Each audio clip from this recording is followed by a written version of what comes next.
প্রিয় শিক্ষার্থী, আমি তোমাদের কথা দিয়েছিলাম যে আমরা ভয়েস চেঞ্জের প্রথম যে পার্টটা আছে সেটা কমপ্লিট করার পরে টেন্সেরগুলো দ্বিতীয় পার্ট নিয়ে হাজির হব তোমাদের মাঝে। এখন আমি দ্বিতীয় পার্ট নিয়ে আলোচনা করছি। দ্বিতীয় পার্টে আমি তোমাদের সাথে আলোচনা করব ইম্পারেটিভ সেন্টেন্স। আমাদের জানতে হবে ইম্পারেটিভ সেন্টেন্সটা কি। যে সেন্টেন্সটি দিয়ে আদেশ, অনুরোধ, নিষেধ করা হয় সেটাই ইম্পারেটিভ সেন্টেন্স। মানে দেখা যায় যে সেন্টেন্সের সাবজেক্ট থাকবে না, শুধু ভার্ব থাকবে, ভার্ব দিয়ে শুরু হবে, ভার্ব প্লাস অবজেক্ট থাকবে, তাহলে আমরা বুঝবো যে সেটা ইম্পারেটিভ সেন্টেন্স। আর ইম্পারেটিভ সেন্টেন্স কখনো কখনো লেট দ্বারা শুরু হয়, কখন ডোনট দ্বারা শুরু হয়, কখন ভার্ব ওয়ান দ্বারা শুরু হয়, আবার কখনো প্লিজ দ্বারা শুরু হয়। 3-4টা নিয়ম রয়েছে, আমি সেই কয়টা নিয়ম আমি তোমাদের দেখিয়ে দিচ্ছি। 1 নম্বরে যখনই আমরা দেখব ভার্ব ওয়ান দ্বারা ইম্পারেটিভ সেন্টেন্স শুরু হয়েছে, যেমন ডু দ্য ওয়ার্ক, এরকম যদি থাকে, প্রথমে নিয়ে আসতে হবে লেট, তারপরে অবজেক্ট, লেট দ্য ওয়ার্ক, তারপরে নিয়ে আসতে হবে বি, তারপরে ভার্ব 3, তাহলে let the work be done, এইটুকু করলেই শেষ। Do the work, let the work be done. একটা উদাহরণ শিখলাম, একটা উদাহরণ দিয়ে হাজার হাজার ভয়েস চেঞ্জ করতে পারবো আমরা। যেমন যদি বলি ওপেন দ্য ডোর, এখানে আমাদের যেহেতু ওপেন ভার্ব ওয়ান, তাহলে নিয়ে আসতে হবে প্রথমে লেট, তারপর লেট, তারপরে object, let the door be opened, be দিয়ে আমরা ভার্ব 3 দিয়ে দেবো।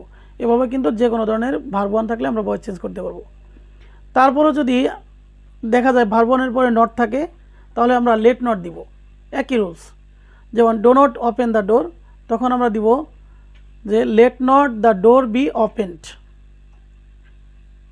Do not help the poor, let not the poor be helped, এটুক দিলেই শেষ হয়ে যাবে।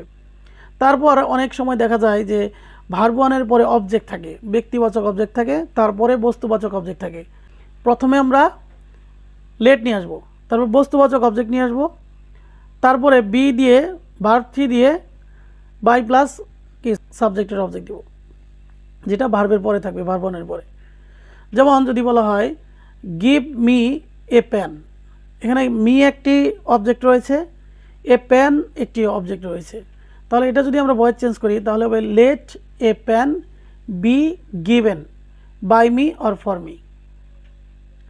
আবার যদি বলা হয় যে let me help the poor, এখানে মি একটি আছে আর দ্য পোর একটি আছে, আমাদের সবসময় শেষের অবজেক্টটা নিতে হবে, তাহলে হবে let the poor be helped by me অথবা ফর মি। বাই মি দিলেই বেটার হয়, আমরা বাই মি ইউজ করব।